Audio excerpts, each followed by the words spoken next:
साथियों, हम में से बहुतों को ये जानने की प्रबल इच्छा रहती है कि क्या मेरी कुंडली में स्वयं का घर खरीदने की कोई संभावना है। संपत्ति प्रॉपर्टी विश्लेषण करने के लिए कुंडली के चतुर्थ भाव का अध्ययन किया जाता है। चतुर्थ भाव चल और अचल संपत्तियों का मुख्य भाव है। इसी भाव से संपत्ति की खरीद और बिक्री दोनों को देखा जाता है। साथियों, मेरा नाम वीना कपिल है। ज्योतिष क्योरी चैनल पर आपका हार्दिक स्वागत करती हूँ। इस चैनल पर हर बार की तरह आज भी बहुत ही महत्वपूर्ण विषय को लेकर आपके पास आई हूँ। यदि विषय को समझने में कुछ परेशानी हो तो कृपया कमेंट करके मुझे सूचित अवश्य कीजिएगा। मैं और भी सरलतम ढंग से आपको समझाने की कोशिश करूंगी। साथियों, पाराशर होरा शास्त्र को वैदिक ज्योतिष की भागवत गीता माना जाता है। इस शास्त्र में कई ऐसे योग हैं जो घर खरीदने के विषय में बताते हैं। चौथा भाव मुख्य तौर पर हमारी मन की शांति, सुख सुविधाओं, विशेषकर हमारे मानसिक सुखों के साथ साथ धन संपत्ति, माता और गृहस्थ जीवन, पैतृक गुण, सामान्य खुशी और कुछ अन्य विषयों का भाव है। इसके साथ ही ये मुख्य रूप से संपत्ति का भाव है।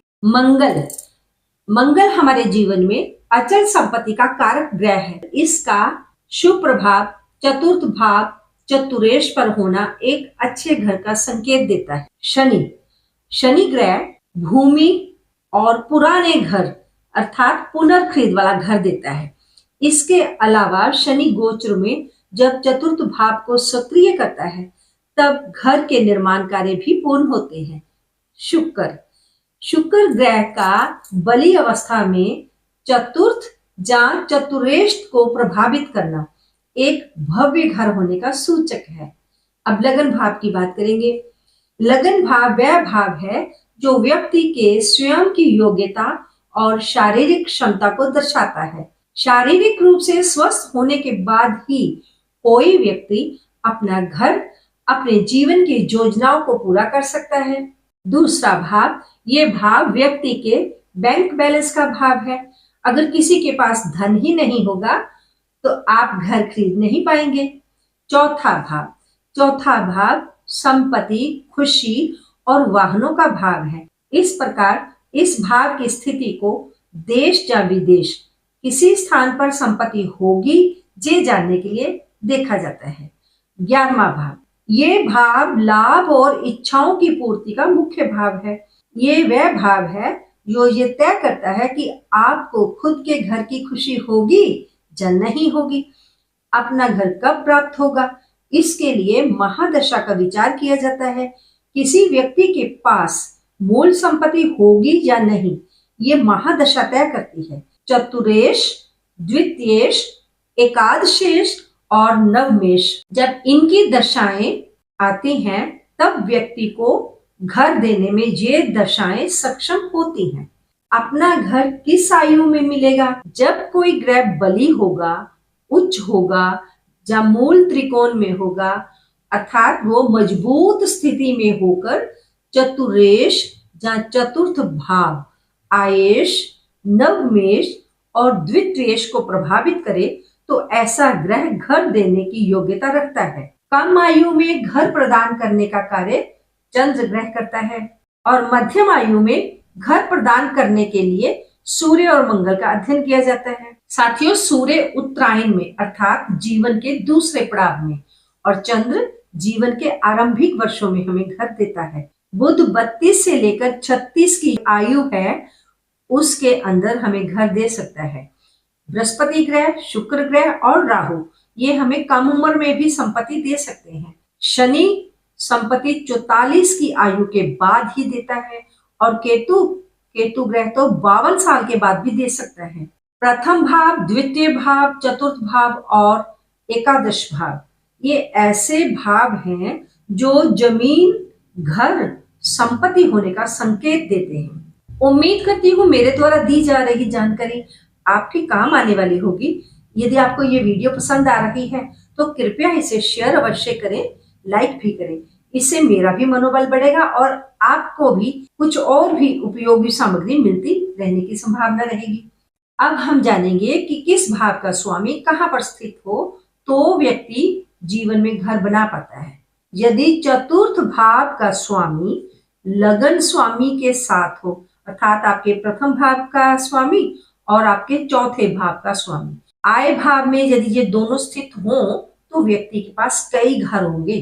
फिर से समझिए, लगन का स्वामी और चौथे भाव का स्वामी, ये दोनों मिलकर यदि 11वें भाव में हैं तो फिर व्यक्ति को एक नहीं अनेक घर मिलते हैं। यदि पराक्रम भाव में अर्थात तीसरे भाव में बुध ग्रह स्थित हो और चतुर्थ भाव का स्वामी भी शुभ स्थिति में होना चाहिए, तब व्यक्ति को सुंदर घर मिलता है। यदि चतुर्थ भाव का स्वामी अपने ही नवांश में हो या उच्च राशि का हो तो जातक को भूमि, वाहन, घर आदि का स्वामित्व प्राप्त होता है। जो ग्रह चतुर्थ भाव में स्थित हों, उन ग्रहों के पास भी संपत्ति देने की शक्ति होती है। यदि चतुर्थ भाव का स्वामी मित्र राशि में स्थित हो और नवांश, जन्म लगन दोनों कुंडलियों में हो तो घर के योगों में ये योग बहुत शुभ योग गिना जाएगा। त्रिकोण भाव में नवमेश का होना और चतुरेश का अपने मित्र की राशि में होना एक अच्छा घर दे सकता है। यदि चतुर्थ भाव का स्वामी मंगल या शनि, शुक्र से युक्त हुआ तो भी जातक को अपना घर प्राप्त हो सकता है। घर खरीदने के लिए मंगल, शुक्र, बृहस्पति की दशा अवधि अनुकूल होती है। घर हेतु भूमि का क्रय करने के लिए कुंडली का चौथा भाव मजबूत होना ही चाहिए। जमीन या संपत्ति प्राप्त करने के लिए मंगल और चौथा भाव दोनों ही महत्वपूर्ण कारक माने जाते हैं। इसलिए किसी व्यक्ति की कुंडली में मंगल की स्थिति मजबूत और शुभ होनी चाहिए। जब मंगल कुंडली में चौथे भाव के साथ संबंध बनाता है तो व्यक्ति अपने जीवन में कभी ना कभी जमीन या संपत्ति खरीदने की स्थिति में आ ही जाता है।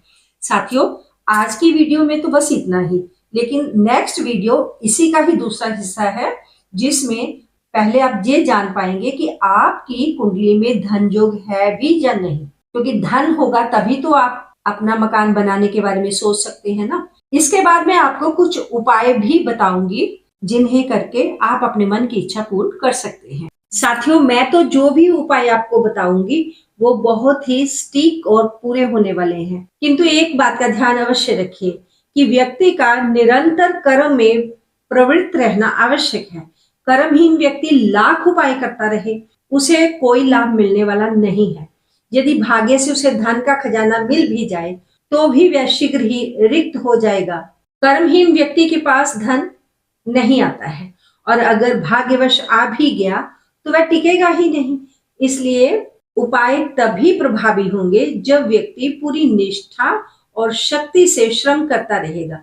यदि आप अपना कर्म करते रहेंगे और इन उपायों में से कोई प्रयोग में लाते हैं तो मेरा विश्वास है कि आपको अवश्य ही लाभ प्राप्त होगा। अगर किसी को किए जाने वाले उपाय का यथेष्ट लाभ नहीं मिल रहा तो निश्चित ही उसकी श्रद्धा और विश्वास में किसी प्रकार की कमी रही होगी। इसलिए किए जाने वाले उपायों पर पूरी श्रद्धा और विश्वास का होना अत्यंत आवश्यक है। तो साथियों, आज के लिए तो बस इतना ही। फिर जल्द ही मिलती हूँ एक नई जानकारी के साथ। तब तक आप अपना ध्यान रखें, स्वस्थ रहें, मस्त रहें, खुश रहें। ओम नमः शिवाय।